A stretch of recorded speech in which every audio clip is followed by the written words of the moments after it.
That kind of nerd. Let's start the show with comics, movies, and technology. Here we go, bringing you the segments that you're looking for, like Cape Talk, Screen to Stream, Tech Perspective, and more. Cast this nerd degree and the blockbuster. Welcome to the club, 'cause you're that kind of nerd. Welcome, everyone, to That Kind of Nerds podcast, a weekly show that tells you what is going on in the nerdy world. And while you may not know it, this is CJ Mellon, joined by Josh Burns, who sounds completely normal, and Brian Thornton, who also sounds like me. We're both Barry White impersonators this week. What up? You have brought this evil on me. It wasn't me. I didn't give this to you. I hate you. It was all the heavy petting you guys do during the day. Listen, don't make light of mono. It's a very serious problem. I mean, you can't really... yes, Brian and I are both sick, so if you can't tell our voices apart, weird. But you'll hear me, who has way more energy, and Brian, who sounds like at any moment a strong gust of wind could knock him into his grave. Yeah, that sounds about right. Anyway. So, you know what, Brian, to energize you a little bit, I thought we would start with the world of comics. See how it's affecting TV, see how it's affecting movies, but most of all, how is it affecting Brian holding a Spider-Man mug full of tea? Ladies and gentlemen, it's time for Cape Talk. Cape Talk! During the big game, we actually saw this really cute little video put together for Disney Plus touting all its Marvel series that are... I thought you were going to bring up the Google ad, because fuck that ad. No, that was bullshit too. But Disney Plus had a little Marvel thing going on there. We saw some footage from WandaVision. We saw the Winter Soldier and Falcon, and the Winter Soldier. And then we got a tease for the Loki series as well. And during the subsequent days, Bob Iger, the CEO of Disney, told us that we are going to see some of these series expected in August of 2020, and then we're expecting Loki, it sounds like, in 2021. Were you guys expecting this during the big game? That's when you would drop a trailer like this, yeah. I wasn't expecting much from the big game. I expected a sports ball. I expected a halftime show with half-naked ladies, and well, yeah, we got all that. Some amusing commercials, so all of that happened. There are, of course, lots of people just dissecting frame by frame this. They call it the big game spot, too. I just realized that on YouTube. And noticing crazy little things. But we really got a good look at WandaVision for the first time. And that one seems actually really, really cool and really wacky and weird. And I'm all for that. Did you ever see the movie? Was it Stay Tuned? Was it like John Ritter, maybe? Jeffrey Jones as like the devil? Yeah, so it was an early 90s early 90s movie, and this guy gets like trapped in the TV, and he's going to, station to station, but they're all like demented, Right.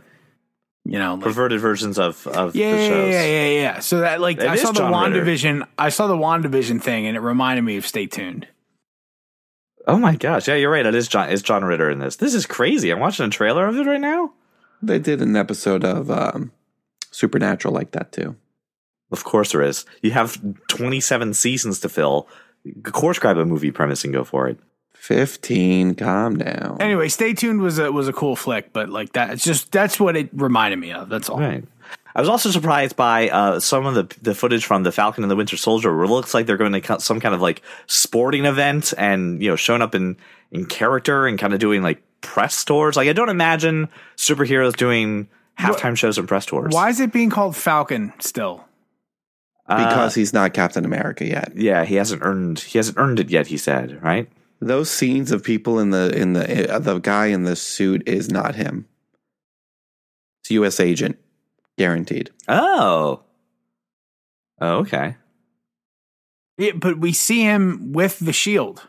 So flying with the shield, throwing the shield. Well, he's flying. That he's a not Falcon. Captain America yet.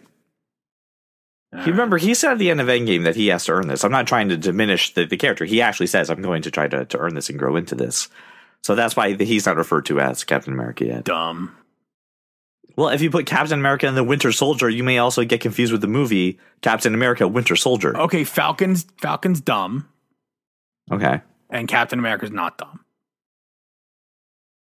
No one's disagreeing with you on that one.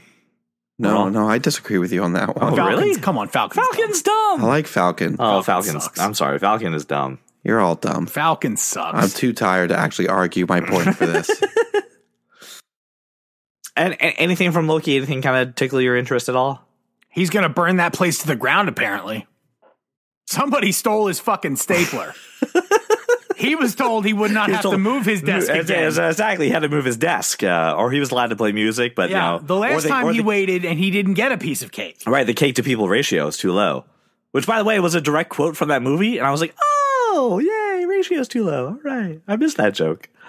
Anyway, so I would highly recommend checking out the Big Game spot in the show notes there for Disney Plus for all their Marvel series. And I get excited for Wanda and the Winter Soldier, which are going to be coming in August and December. So 2020 is going to be a nice year for Disney Plus. Over the last couple of weeks, we may have mentioned, may have not mentioned, that the director for Doctor Strange 2 has dropped out. We did mention this, right?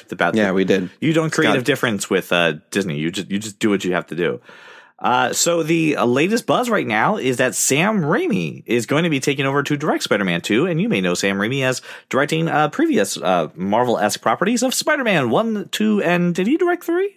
Yes. And 3. The original ones there with Tobey Maguire. Brian, I share this, and you said he is the perfect person for this franchise. Why is that? Have you ever seen Evil Dead? No. I've heard about it. I've never seen it. And You're the worst. And go watch Evil Dead. Like, I love Bruce Campbell, but I've never been into that kind of movie. There's something wrong with you. He's got this very good ability to take the weird and the crazy and make it like just completely riveting. Like, I point to even just some of the scenes in Spider-Man, like the scene where Doc Ock's arms start going crazy while he's on the doctor's table and everything. Like, the way he shoots scenes like that is so interesting. Like Willem Dafoe talking to himself in a mirror? Yes, stuff like that. I don't know. I think he's perfect. I think this is a great idea. And yes, please get him now, please, now. Josh, how about yourself? How do you feel about Sam Raimi kind of taking over the reins here? Yeah, I'm fine with it. I have no issue. I liked A Simple Plan. He did that in yes, he did. The late 90s. Right.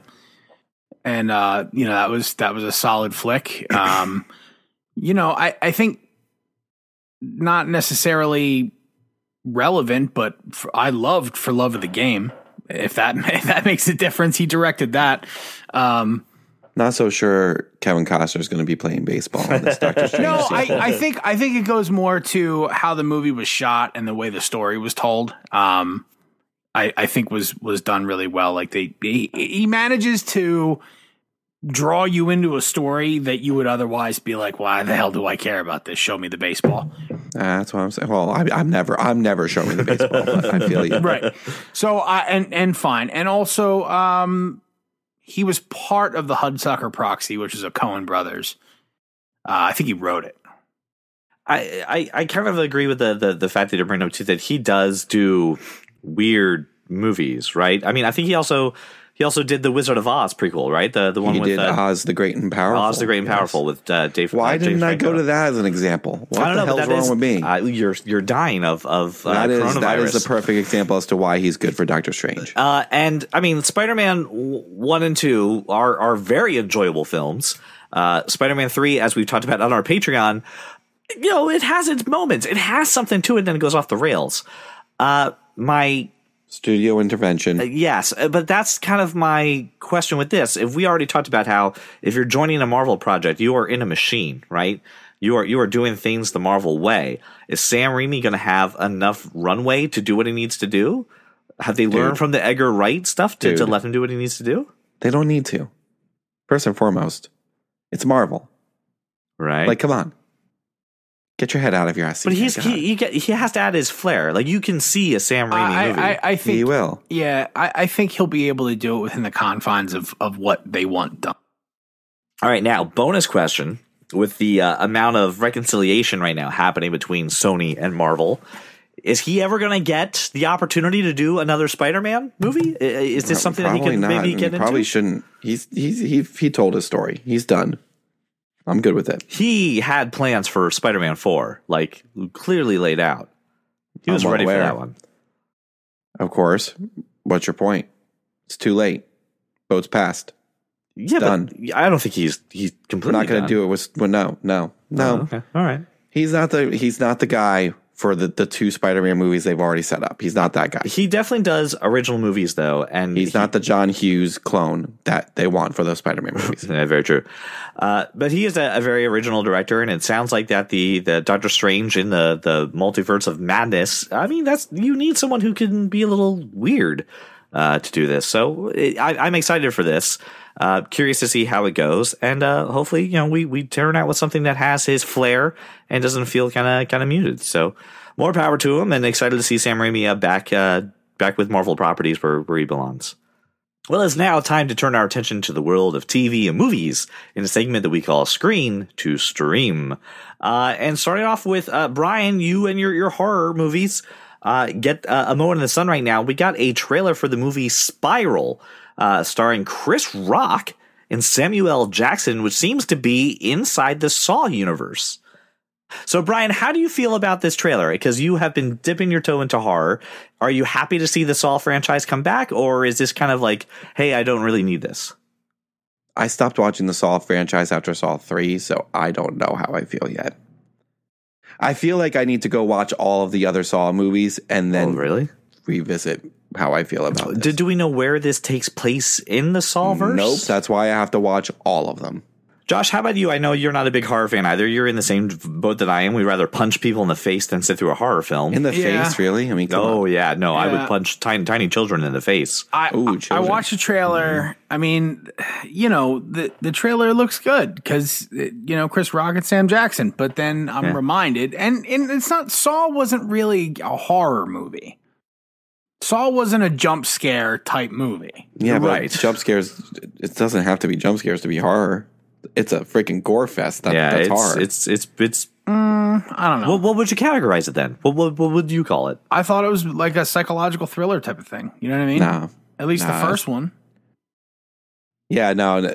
After that, it's just horror. Oh, I never saw another one after that. I didn't need to see another one after that. Yeah, I saw one. I was like, cool. Done. I saw the first one. I'm like, oh, that's a good idea. And then that was the end of it. All right, so not big on that, but two things. Chris Rock, obviously, returning to movies in a while, honestly. And he's not only starring this, he is an executive producer for this movie as well. He was just in that Eddie Murphy movie. When I say returning to movies for this, I guess my big sense is he hasn't done a lot of mainstream stuff. Dolomite Is My Name is very popular, but I don't know if you went up to the mall walkers that we talk about that they would even know that this movie exists. Yeah, they didn't see it. So, what was the last movie that people saw that that Chris Rock was in? Death at a Funeral. Really? Maybe Grown Ups 2, I think, would be like Grown Ups? Madagascar's? Oh, he was just in Nobody's Fool. People didn't see Nobody's Fool? Everybody saw that. I have no idea what the hell that is. What is Nobody's Fool? It's that Tiffany Haddish movie that everyone saw. Oh, all right. Well, yeah, no thanks. But this is what I'm saying. It's been a while since we've seen Chris Rock in a movie that's memorable or mainstream is kind of the word I use, and I know that means a lot of different things to a lot of different people, but it's nice to see him back. But is he the draw? Like I know Samuel L. Jackson and Saw, but I don't know. This seems very out of left field. It seems very random for him to return. Saw is the draw. Right. Saw is the draw. They don't give a crap who's in it. This movie is going to cost $50,000 to make. It'll make at least $1 million because it's Saw. It has nothing to do with Chris Rock or Sam Jackson or Spirals. Josh, what do you think about that? Chris Rock returning to film, is that something that's interesting? Am I just reading into this a little bit too much right now? Probably, yeah. You probably spent too much time thinking about it. Okay. I just haven't seen him in so long that I don't know. Maybe I'm interested in this just to see what he's doing, how he's matured as an actor. Has anyone seen Dolomite Is My Name? Just side note, Josh did. Is it really good? I've heard things about it, but nothing great. Is it really good? I've heard really good things. It was good. I wouldn't say it was really good. Better than It Is movie? Like it's one step above It for Is sure. movie? Yeah, okay, it's worth good. a watch. I mean, right. just make sure there's no children around. I know I also, guys, know you. How about dogs? Are dogs allowed to see it? No, I would cover Jeter's eyes. Joshua Burns. Yes. You and I are privileged people, I would say. Really? Yes, we have both seen a production of Hamilton live in theaters. Yes. This is the part where I am out. This is the part where Brian just sips his peppermint tea. And I'm going to go make more tea while you talk about this, because I will say I don't give a shit, and you guys will yell at me. That is idiotic. Just imagine Miranda's, after he says the headline, I said, I don't give a shit, and then just start yelling at me. That's idiotic. Good. Yeah, I can't believe this. So the Mouse House made an announcement this week that the Lin-Manuel Miranda's musical sensation. Are we not allowed to say Disney now? We are. We're allowed to say Disney. Why would you say Mouse House? Because I'm just tired of saying Disney. I say Disney all the time. I already said Disney like 4 times already. I don't like Mouse House. Okay, so Disney made an announcement that the hit Broadway sensation is going to be coming to cinemas in October 15th of 2021. Well, of course. Now, the best part about this is not a movie adaptation like we talked about with like Rent or coming up with In the Heights. Nope. That's not what people want to see. No, this is a recording of the original Broadway cast. Everybody wants to see Hamilton. If you've already seen Hamilton in the theater, you're going to go see this, I guarantee you, at least once. Oh, more than that already. This movie could do $1 gajillion. Yeah, it's insane. It's gonna bring in the mall walkers. It's gonna. There's not a demographic this doesn't reach. Honestly. Yeah, the buzz for this is going to be insane. Now, when they initially signed up to get the rights to it, from what I've read, it only cost $75 million to get the rights to do this. And I say only because you got to know the return on this investment is going to go crazy. Disney hundreds and hundreds of millions of dollars. This is insane. Again, tickets for this, at points we're going for thousands of dollars for shitty sections. I hope it's an IMAX. Oh yeah, I want to see this in all its glory. The original cast hasn't been together since they did a charity show in Puerto Rico, or at least Lynn, I should say. It wasn't the whole original cast doing that, but some of them made the appearance. There is a bootleg of this movie that people have been waiting for, but every theater person I know going to see this, really excited for this. This is huge. I mean, if you, I'm glad they're doing this as the actual Broadway show and not a movie adaptation. Oh, for sure. Yeah. I can't wait for Christian to see it. He's super excited. Laura sent it to me she sent me the tweet or whatever. And she's like, it's going to be great. It's only a few months away. I'm like, you better check your calendar again. Because 2021 is not a few months away. Yeah. So, yeah, she missed the 2021 part and then was like super pissed off for like the rest of the day after she figured that out. But yeah, I mean, I don't care how long I'd have to wait. If it were financially feasible to take Christian, we would already have done that. But the price of a ticket is cost prohibitive. And that's still. Yeah, that was the thing. The only reason I got to go see it is Jenny won the lottery, and we got to go front row tickets for $20. Right, which is amazing, and which is insane. We were going to Chicago for a family wedding on Laura's side. And I thought, if we're going to Chicago, let me just see what Hamilton Chicago tickets are like. I'm like, oh, well, all right, they're half of New York. I'll pay half of New York price. Right. Which was still not. It's still expensive. Was still not cheap. But what an amazing experience. Yeah, so to be able to see it again, but with the original cast, filmed at the Rogers Theater. Yep. On the big screen is a really, really big deal. It's something that, and I'm sure I've talked about this before, but every year, PBS airs like the 25th anniversary of Les Mis, right? And it's not the full theater production. It's like a truncated version, but it does have like all the songs you want to hear. And then they do bring out the original UK cast and the American cast, and you see all this stuff, and it's great, right? But so they put it on PBS, and then we just watch the version we bought on iTunes, because why would we watch it on PBS? This is like, as far as I'm concerned, this is something that we will watch in the theater. Yeah. One time minimum, and then at home over and over and over and over. I'm imagining me using my A-list just to go see it a bunch, because you can see 3 movies a week. Yeah, I'm going to see Hamilton a bunch. I'll go and subscribe to A-list again when it's time to go see this. Yeah, it's really good. I'm really excited. Obviously, if you haven't seen or listened to Hamilton, the soundtrack, that's silly talk. It's so unique. There's nothing else like it right now, and it's so great, so I'm really excited for people to see this. And Brian, since you're back now, I do know that your beautiful, wonderful wife will be taking you to see this, and you will see this. And you're going to have to make peace with that. I didn't say I wasn't going to go see it. I said I don't give a fuck. Nah, you'll give. I don't. I've never even listened to the soundtrack. I don't care. You're going to care. Legitimately, you're going to care when you see it. You're going to like it, and you're going to be like, "How come I slept on this? This is so good." We'll see. I want to bring up something wild that I came across the other day, and I started watching it. HBO has a 6-part docuseries about the bizarre case of McDonald's monopoly fraud. And I say that, and you're like, what the hell do you mean? And we all remember the McDonald's monopoly game, right? Apparently, it was incredibly rigged, so much so that the FBI got involved to track down the ring of people rigging the Monopoly game from McDonald's.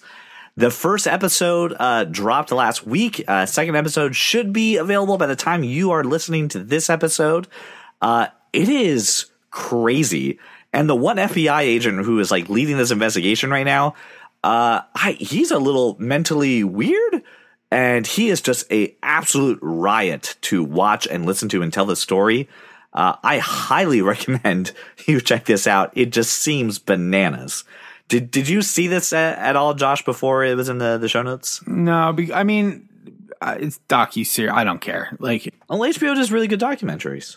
I don't watch documentaries, really. Oh, all right. Well, all right, ladies and gentlemen, it's now time for my favorite hobby in the world, where I go around the internet. I find it weird. No, I really freaking doubt it's your favorite hobby in the world. No, it is. Brian, I love going around the internet, finding the weird, finding the obscure, and then asking you for a tech perspective. I saw this. I did a double take. I'm confused, but then I came around to it. Atari-themed gaming hotels are coming to 8 cities in the United States. They'll feature esports studios, gaming playgrounds, and, of course, complimentary breakfasts. I thought this was weird at first. I wasn't sure what to make of it. Question. Yes. Are the complimentary breakfast Pac-Man pellets? I don't know. I thought maybe we would get Space Invader shaped waffles. Okay. They're going to be opening up in Austin, Chicago, Denver, Las Vegas, San Francisco, San Jose, and Seattle. Just on the surface, what is your reaction to hearing about an Atari-themed hotel? I'm not going to any of those cities, so fuck. Yeah, it's going to be a great place to never stay at ever. I want to stay there. Just, I don't want to go to San Jose. So, Josh, why is San Jose? Well, I mean, what is in San Jose besides that giant ball of yarn? Oh, I'm sorry. There's also in Phoenix, Arizona. You know, if you're ever going to get over to Phoenix. Look, I mean, these are all popular destinations. Really? San Jose? Absolutely. I've never heard of it. You ever heard of San Jose? What are you talking about? Where WWDC is held. Yeah, whatever. Nah, you're ridiculous. Josh, why is it? Why? Yeah, whatever. I mean, I'm never going to go to San Jose. What is there in San Jose for me?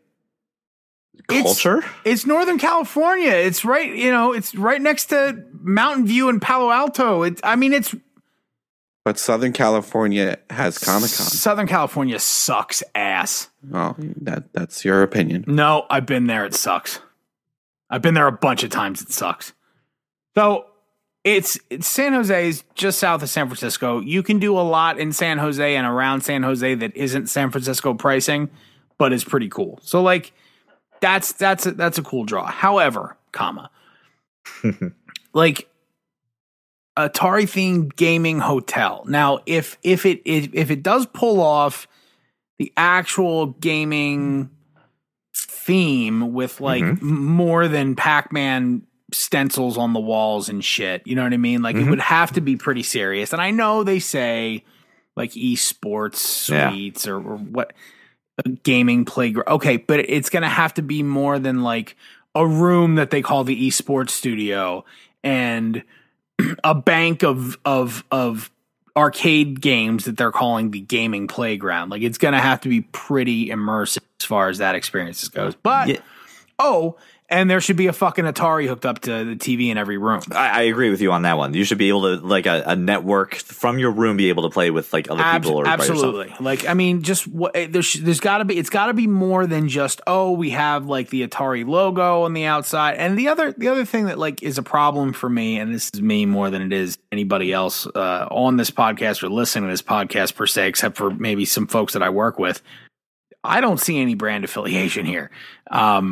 So like, I'm probably not staying at a property that isn't, that I'm not spending points on. I mean, I got whatever I could, it's going to depend on like the rooms and how much and what's the, I don't know. There's too much up in the air. This is very, very vague, this article. Right. Yeah. I mean, this article doesn't say like if it's Marriott or whatever. No, I don't even care about that. Like, I could like, okay, I can spend credit card points instead of hotel points and I could get a good experience, but it would have to be really worth investment for me. Like I'm definitely not spending actual dollars on this. Okay.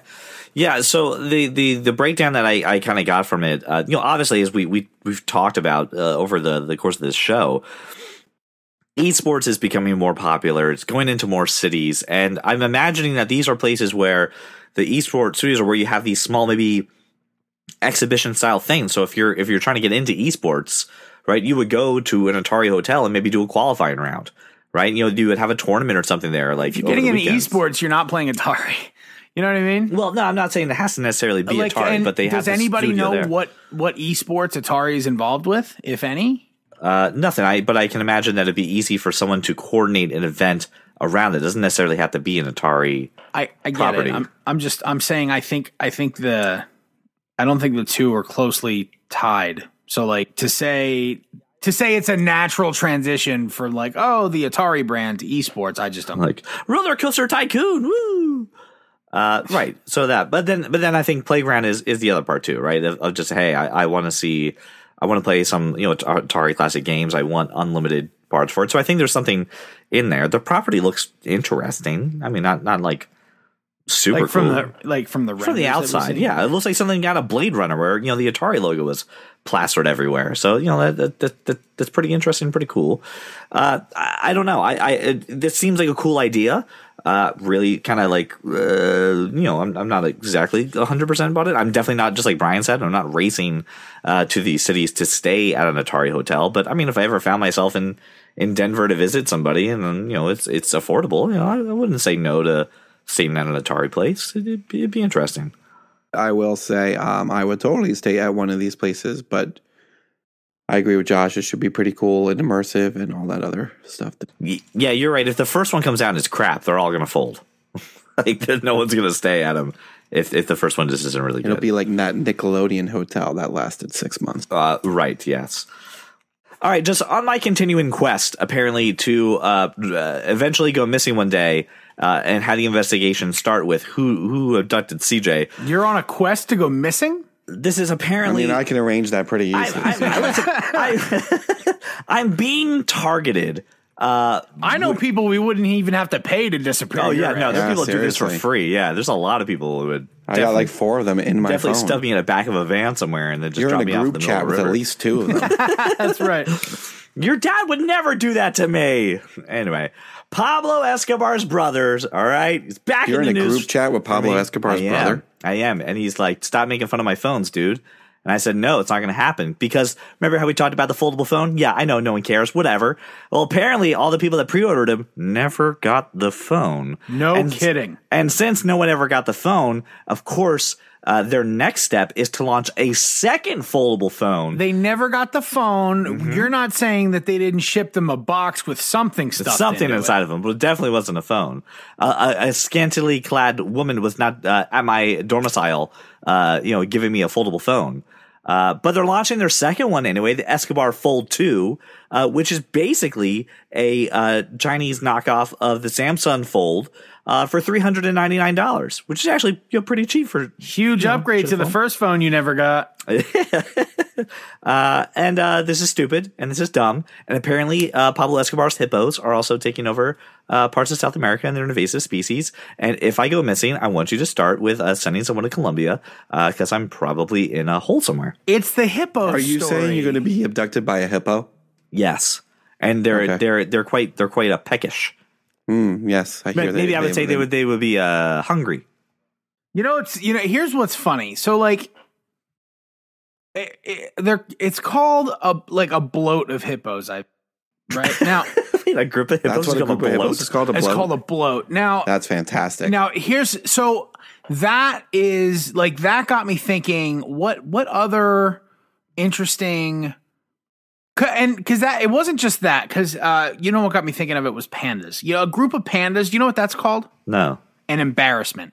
Is it really? It's called an embarrassment of pandas. Oh my God. I bought this book on Amazon this week because of this conversation. I know what a flock of flamingos is called. What? A flamboyant. Is it? Yep. It's called the Compendium of Collective Nouns. Okay.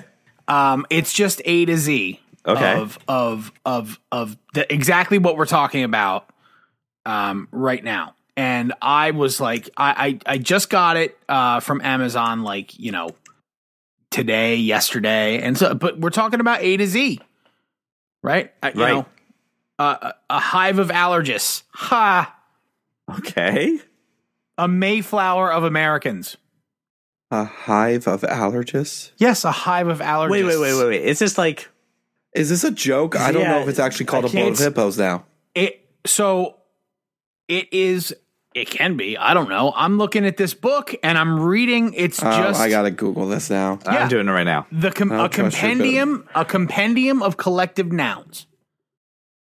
But if you saw a bunch of, if you're out of the country somewhere and you saw a bunch of Americans, you wouldn't honestly call them a Mayflower. You're being silly at that point.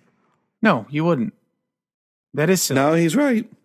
But that is what you call... A group of hippos is often referred to as a crash, bloat, herd, pod, or dale. Right, just like a bunch of crows. That's a murder of crows. Okay. A corpse of... how can I not say this? Anatomist. A corpse of anatomists. A group of anatomists in this book says is called a corpse. Now... A corpse is defined as a dead body, especially of a human being. Right. 2, the remains of something discarded. Or 3, a group of 2 or more anatomists. So I'll take it. There's also a knot of toads and an ambush of tigers. This is more fun than all the Atari stuff. I think the bigger question is, why do you have such knowledge of aquatic creatures? You do. Turtles, you have a now it's hippos. Oh my God! Right what on, the hell Brian. is going on? Asking the hard questions. A group of baboons, no shit, is called a congress. But here's the thing: I have a real love for our language, and this was so out of left. The embarrassment of pandas is what got me. That's a good one. I like. And then I started looking into this some more, and I was like, oh, this seems like a reasonable way to spend $30. So I bought this hardcover book. That is a compendium of collective nouns. It is a huge book from an armory of aardvarks to a zeal of zebras. It says. Armory of aardvarks. Right. Is it like a coffee table book? It's a coffee table book. Nice. Thank you, listener, for making us your walk around your neighborhood or your drive to work. I would recommend that you go check out our Patreon because we are going to be releasing a retro review of the 1998, is that correct? 1998 version of Lost in Space. After Brian mentioned it a few weeks ago, man, this movie was something, all right. So go check out our Patreon. get the access to it and thank us later. So thank you so much, and we'll talk to you next week. Well, welcome to the club, cause you are that kind of nerd.